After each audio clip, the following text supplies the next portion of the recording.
Podcast Historia Universal Contemporánea. Temporada 6, Episodio 3. La Cortina de Hierro. Bienvenidos, esto es Historia Universal Contemporánea, el podcast en el que analizamos procesos históricos que tienen que ver con nuestro presente. Soy Raimundo Salcedo y en esta sexta temporada nuestra temática ha sido la Guerra Fría. Hoy vamos a platicar sobre la posguerra, ese periodo al finalizar la Segunda Guerra Mundial, y por ello hablaremos de la forma en la que se forjó el orden mundial del resto del siglo XX con la formación de esa gran división ideológica, política, económica e incluso física que fue la Cortina de Hierro materializada en el Muro de Berlín. Hablemos de historia. Vamos a empezar diciendo lo obvio, que el término posguerra se emplea para todo periodo posterior a una guerra, pero cuando usamos el término posguerra sin especificar a qué guerra nos referimos, por lo general se asume como la posguerra de la Segunda Guerra Mundial, pues es el mayor conflicto bélico hasta ahora. ¿Cómo definir el periodo de la posguerra de la Segunda Guerra Mundial? ¿En qué momento la posguerra dejó de ser tal? Porque si miramos superficialmente, tal pareciera que todo el periodo de la Guerra Fría fue un periodo de acomodo y reacomodo posterior a la Segunda Guerra Mundial. En cierto modo lo es, pero podemos hacer algunas precisiones. Si bien la Guerra Fría no tiene una fecha de inicio clara, podemos advertir que el periodo de transición entre el final de la Segunda Guerra Mundial y la competencia más férrea entre los Estados Unidos y la Unión Soviética es la característica más visible de lo que llamamos la posguerra, y que este periodo de transición se dio más o menos durante el resto de la década de 1940. Y es que, para poner en perspectiva, mientras la paz de la Primera Guerra Mundial se firmó en París entre 1919 y 1920, los tratados de paz que pusieron fin definitivo a la Segunda Guerra Mundial demoraron un tanto más. Con Italia y países aliados de Alemania, pero no con Alemania, se firmaron los tratados de París en 1947. Respecto de Japón, se firmaría el Tratado de San Francisco en 1951. Pero respecto a Alemania, no existiría un pacto definitivo sino hasta 1990, con la reunificación. Así que, ¿cuál es la fecha del fin de la posguerra? Vamos a dejar esta pregunta en el aire, por ahora. Lo cierto es que después del final de la Segunda Guerra Mundial, Europa vive en una convulsión total. La guerra ha dejado destruidas las principales ciudades y ha dejado también la zozobra de la que ya hemos platicado sobre la hipotética Tercera Guerra Mundial, una zozobra que estaba en el aire. Es entonces, en la segunda mitad de 1945, que surge la intención de retomar el punto 14 de los famosos 14 puntos de Woodrow Wilson que formuló en 1918 para poner fin a la Primera Guerra Mundial. La creación de una organización de naciones que pudiera solucionar los conflictos internacionales desde la vía pacífica y evitar así el uso de la guerra. Esta organización, quedada en llamar la Organización de Naciones Unidas.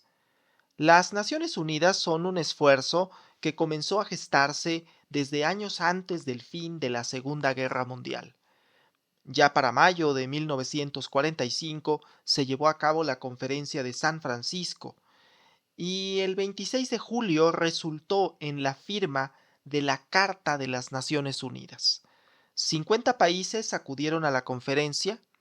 Polonia, por la ausencia de un gobierno estable debido al reciente final de la guerra, no envió representación, pero un espacio en blanco se dejó en la carta para que Polonia eventualmente pudiera firmar y convertirse así en el país fundador número 51.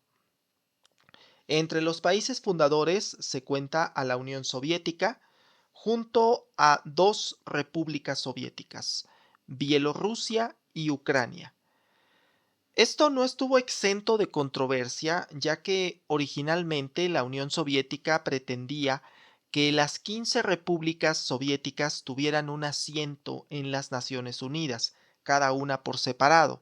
Sin embargo, Estados Unidos replicó con la idea de que cada uno de sus por entonces 48 estados tuviera un asiento en la organización.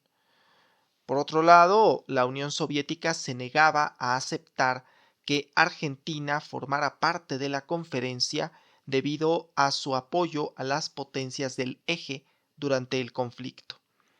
Hay que recordar que no fue sino hasta el 27 de marzo de 1945 que Argentina declaró la guerra a las potencias del Eje, apenas 43 días antes de que la guerra terminara en Europa.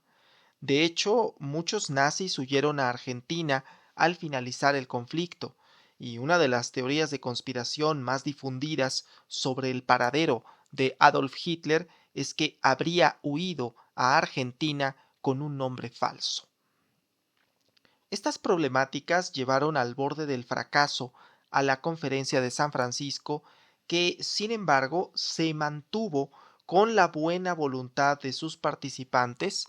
Stalin cedió en que solo dos repúblicas soviéticas, aparte de la propia Unión Soviética, tuviera un asiento en la conferencia y también en permitir que Argentina acudiera a esta conferencia. Uno de los puntos más conflictivos de la organización sería el Consejo de Seguridad, que ahora estaría conformado por 5 miembros permanentes: Estados Unidos, la Unión Soviética, Francia, el Reino Unido y China, los cuales tendrían derecho de veto sobre las decisiones del Consejo. Esta idea fue ampliamente discutida debido a las implicaciones que presenta si un miembro permanente decide boicotear las decisiones del Consejo, o bien si uno no permanente es agredido por uno permanente. La idea de que los 5 grandes sean los miembros permanentes fue la muestra más clara de que la Guerra Fría ya estaba gestándose. Ya desde aquí podemos vislumbrar lo que ocurrirá a continuación, porque los ánimos de buena voluntad comenzaron a evaporarse en la medida que la guerra ha concluido y la Guerra Fría va cobrando forma. Empieza esta suerte de rivalidad entre Estados Unidos y la Unión Soviética. Una de las cosas que definirían con más amplitud la política estadounidense sobre la Unión Soviética, que fue el telegrama largo de George F. Kennan, escrito en febrero de 1946 y publicado en julio de 1947 bajo el título Las fuentes de la conducta soviética, en la revista Foreign Affairs. En este telegrama, Kennan exponía varias respuestas a un discurso pronunciado por Stalin en febrero de 1946, cuando, antes de las elecciones de aquel país, Stalin había señalado la inherente predisposición al conflicto que en su concepto tiene el capitalismo, al menos en la doctrina del marxismo-leninismo. Como hemos visto en el prólogo de esta temporada, Stalin tenía la idea de que el capitalismo terminaría de nuevo en otro conflicto bélico entre ellos, y la Unión Soviética debía estar preparada para que ese momento llegara, preparada no para combatir, sino para resistir en una hipotética guerra que terminaría, en su concepto, por implosionar al sistema capitalista. El telegrama de Kennan constituyó un pilar fundamental de la doctrina Truman, un plan forjado desde la Casa Blanca con la finalidad de evitar que los países europeos cayeran en la esfera de influencia soviética y forjó lo que se convertiría en la política estadounidense de los años venideros, la contención al sistema soviético, la contención al comunismo. Europa estaba devastada, de manera que, con la justificación oficial de lograr una rápida y eficiente recuperación, el gobierno de Harry S. Truman puso en marcha el Programa de Recuperación Europeo, también conocido como Plan Marshall, diseñado por el entonces secretario de Estado George Marshall. Este plan consistía en prestar apoyo financiero para la reconstrucción de los países europeos. El apoyo financiero, sin precedentes en la historia estadounidense, ascendió a la friolera de 13,000 millones de dólares. El plan se puso en marcha en 1948 y apoyó principalmente al Reino Unido y Francia, con las condiciones de que se formara una organización europea que terminaría siendo la actual Unión Europea, así como la compra prioritaria de productos estadounidenses. El apoyo inicialmente fue a los países vencedores de la guerra, pero posteriormente se hizo extensivo a Italia y la pretensión era hacer llegar estos incentivos a los países que habían sido liberados por la Unión Soviética: Polonia, Hungría, Rumanía, Checoslovaquia, Bulgaria, Albania, pero esta ayuda no sería recibida por los países que estaban ya detrás de la cortina de hierro.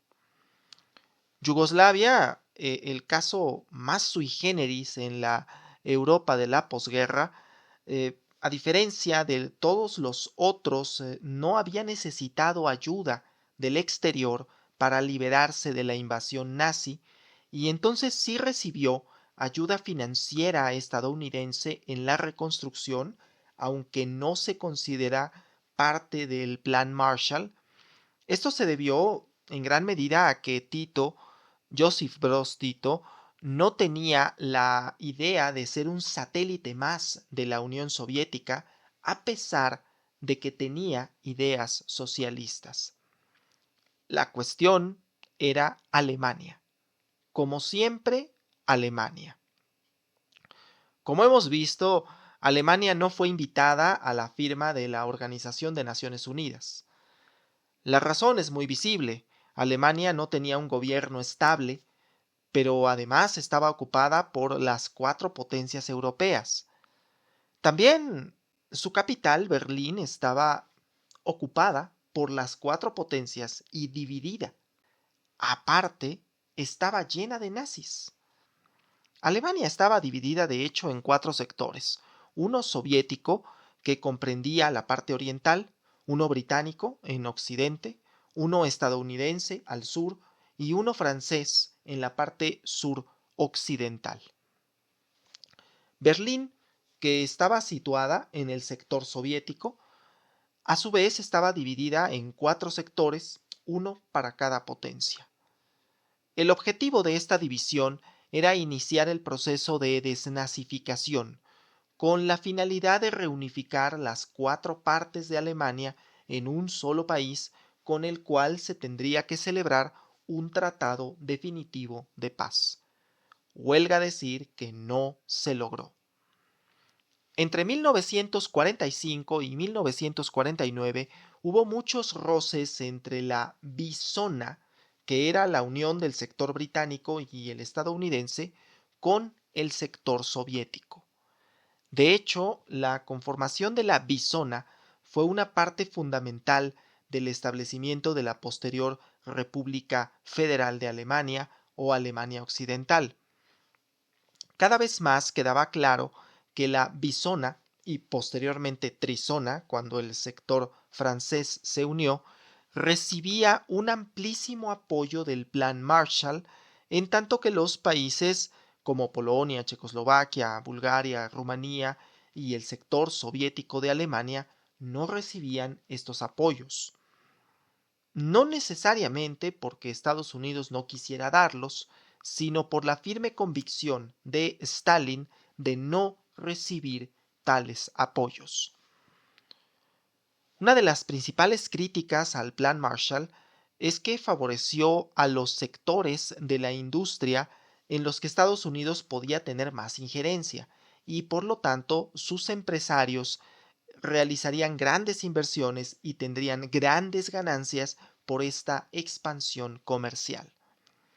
También se ha criticado del Plan Marshall que no es que reactivara la economía europea de forma milagrosa, como se ha dicho en muchas ocasiones, sino que los indicadores económicos europeos estaban al alza desde finales de la guerra y lo que hizo el Plan Marshall fue evitar que la situación de crisis de 1929 se repitiera en el futuro cercano, por un lado, y por el otro, que cumplió a cabalidad con el objetivo de mantener al comunismo a raya detrás de la cortina de hierro. El economista británico Nicholas Crafts, de la Universidad de Warwick, en su ensayo El Plan Marshall, un análisis realista, consideró que el Plan Marshall fue efectivo para estimular el crecimiento económico en la Europa occidental tras la Segunda Guerra Mundial, pero su impacto directo fue modesto, principalmente a través de aumentos en la inversión y la estabilización macroeconómica. Su éxito radicó más en los efectos indirectos como la promoción de políticas económicas favorables, la integración comercial y un entorno político que facilitó acuerdos comerciales.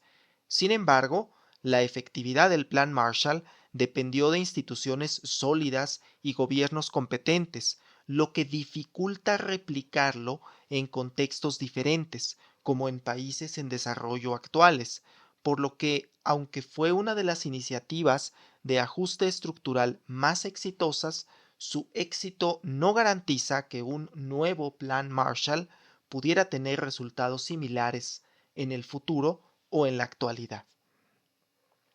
Al respecto, los efectos del Plan Marshall lograron mucho de su cometido en lo que respecta en mantener a los países occidentales lo más alejados posibles de la influencia soviética, que a su vez rechazó el plan y en general endureció las medidas dentro de su esfera de influencia para evitar que Occidente tuviera injerencia en esta esfera de influencia. Otro de los temas que aún existían en común en todas las potencias ganadoras era lograr la desnazificación de Alemania, que la Unión Soviética consideraba esencial para evitar que una guerra de las proporciones de la Segunda Guerra Mundial se repitiera en el futuro. Hay que recordar que la Unión Soviética fue la que tuvo el mayor número de pérdidas humanas y materiales durante la Segunda Guerra Mundial. Entonces, la prioridad era evitar que esto pudiera suceder en el futuro, y el objetivo era eliminar todo vestigio del nazismo, tanto en los monumentos y en las calles como en la población, esto es, perseguir a los criminales de guerra nazis, como vimos en el episodio anterior, y en cierta manera reeducar a la población respecto a lo que había ocurrido durante el régimen nacionalsocialista. Se podría decir que todas las potencias estaban de acuerdo con la desnazificación, pero los occidentales fueron dejando de lado la desnazificación lentamente en la medida que el Plan Marshall iba surtiendo sus efectos. En la Di-Zona, la desnazificación quedó en un segundo plano. En el sector soviético se consideraba una prioridad. Se persiguió extensamente a los antiguos nazis. Se sabe que la zona de ocupación soviética manejó cifras de hasta 60.000 detenidos y que solo un 12% de ellos habían sido liberados hacia 1947. En 1948 iniciaría el bloqueo de Berlín, a raíz de el interés que tenía Estados Unidos en la reactivación económica del sector occidental de Berlín, en el que debía empezar a circular el marco alemán en sustitución del marco imperial. Para evitar que esto ocurriera, Stalin ordenó bloquear todos los accesos terrestres a la zona de Berlín, lo que generó grandes tensiones entre los aliados y, a la postre, el tendido de un puente aéreo que fue un rotundo éxito, con la finalidad de llevar bienes y particularmente dinero a Berlín Occidental para que pudiese empezar a circular el marco alemán. El bloqueo de Berlín seguía la lógica de lograr que Berlín Occidental dejara de ser tal y se incorporara al todavía territorio ocupado por la Unión Soviética. Stalin inició entonces una ofensiva mediática, dirigiéndose al opositor de Truman en las elecciones de 1948 con la intención de mostrar que era Estados Unidos el que generaba la Guerra Fría y no la Unión Soviética, que la división de Europa podía evitarse con el uso de la diplomacia. Esta estrategia, junto con el bloqueo de Berlín, fracasaron estrepitosamente, y en mayo de 1949 el éxito del puente aéreo, el benigno invierno de 1948-49 y el estoicismo de los berlineses occidentales fueron los factores que obligaron a Stalin a levantar el bloqueo. Un bloqueo que generaría una imagen muy impopular de la Unión Soviética en los sectores no ocupados por ella, lo que se añadiría a los apoyos que recibían por el Plan Marshall. 1949 sería un año de mucha importancia para el siglo XX. El 4 de abril se firmaría el Tratado del Atlántico Norte, un acuerdo entre países aliados de Estados Unidos que se comprometían a apoyarse mutuamente en caso de un ataque. En la práctica, era la creación del Club de Toby de la zona de influencia estadounidense. La organización es conocida hasta hoy como la OTAN, la Organización del Tratado del Atlántico Norte. En septiembre de ese turbulento 1949 se hizo público que la Unión Soviética tenía la bomba atómica. El monopolio atómico, que el gobierno de Truman esperaba que durara 1 o 2 décadas, se había evaporado en un instante. De esto platicaremos más a detalle en otro podcast. Las dos zonas de ocupación alemana tenían ya severas diferencias entre sí. Un franco sentimiento anticomunista recorría la trizona, por lo que el 23 de mayo de 1949 los sectores francés, británico y estadounidense se conformaron en la Bundesrepublik Deutschland, en español República Federal de Alemania o RFA, con capital en Bonn. Este fracaso en la idea de la unificación de Alemania hizo encolerizar al Kremlin, desde donde se reanudaron los ataques contra el ministro de Asuntos Exteriores, Molotov, y se prepararon planes para ocupar toda la península de Corea. Pero además, como respuesta a la creación de la RFA, 5 meses más tarde, el 7 de octubre de 1949, el sector soviético se conformó como la República Democrática Alemana, Deutsche Demokratische Republik o RDA, con capital inicial en Pankow para después trasladarse definitivamente a Berlín. Durante las 2 décadas siguientes, las dos Alemanias no se reconocieron mutuamente. La Alemania Federal consideraba a la Alemania Democrática como una zona de ocupación soviética, en tanto que la Alemania Democrática consideraba extranjeros a los ciudadanos de la Alemania Federal. A la Alemania Federal y a la Alemania Democrática se les conocería como Alemania Occidental y Alemania Oriental, respectivamente.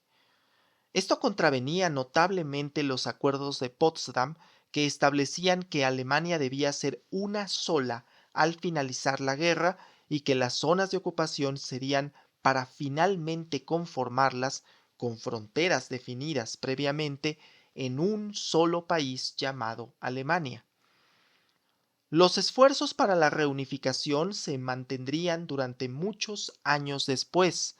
Quizá el más notable en este punto lo fue la nota de Stalin en 1951 que pretendía unificar al país, generando un país no necesariamente socialista, pero que debía ser neutral. Tendría acceso a los mercados internacionales y no podría formar parte de ninguna coalición o alianza militar. De esta forma, el gobierno del nuevo país sería el que negociaría con las potencias el tratado definitivo de paz. Esto implicaba que la Alemania unificada no debería formar parte de la OTAN ni de su contraparte soviética, el Pacto de Varsovia. Los aliados occidentales rechazaron esta propuesta bajo la premisa de que la nueva Alemania debía ser libre de elegir si unirse o no a la OTAN, pues estimaban que la nota de Stalin era en realidad una trampa para influenciar a la nueva Alemania a unirse al socialismo, lo que probablemente es cierto. Pero hay un doble rasero que aún a 3/4 de siglo de distancia sigue siendo difícil de entender y que desató acalorados debates académicos. Si Alemania debía ser libre de unirse a la OTAN o también de unirse al socialismo.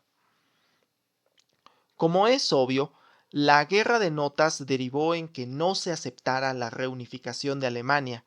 La Alemania federal se uniría en 1955 a la OTAN, lo que, concatenado con el severo distanciamiento entre ambas, originaría la construcción del Muro de Berlín el 13 de agosto de 1963. El muro sería el símbolo más visible de la cortina de hierro, aunque, contrario a lo que se ha llegado a creer, el muro no era sobre toda la frontera entre las dos Alemanias, sino únicamente en Berlín. El muro tenía una justificación para la Alemania democrática. Se consideraba que era necesario para evitar la incursión del fascismo, que no había sido erradicado por completo en el otro lado del muro. En la práctica, en realidad, el muro no permitía que los ciudadanos de Berlín Oriental pasaran al lado occidental. El muro estaría por 3 décadas de pie. Y bien, ¿cuándo terminó la posguerra? De manera oficial, la guerra con Japón no había terminado. Sería en 1951 que Estados Unidos llegara a un acuerdo con el Imperio del Sol Naciente mediante el Tratado de San Francisco, que, como todo lo que hemos visto, no estuvo exento de rispideces. La idea original era que todos los países con los que Japón había tenido hostilidades pactaran la paz. Entre los signantes, de hecho, se encontró México, y aunque a la conferencia asistieron representantes de la Unión Soviética, lo cierto es que ésta no signó el tratado. Indonesia lo firmó, pero no lo ratificó. Con este tratado, Japón renunciaba a perpetuidad a usar la guerra como medio de defensa y a sus pretensiones territoriales, con lo que oficialmente dejaba de ser el Imperio de Japón para ser simplemente Japón. Se ha dicho que este tratado es el que pone fin a la Segunda Guerra Mundial de manera formal, pero como podemos ver, el tratado solo fue para con Japón, pero no así con Alemania. Y es que Alemania seguía siendo el problema.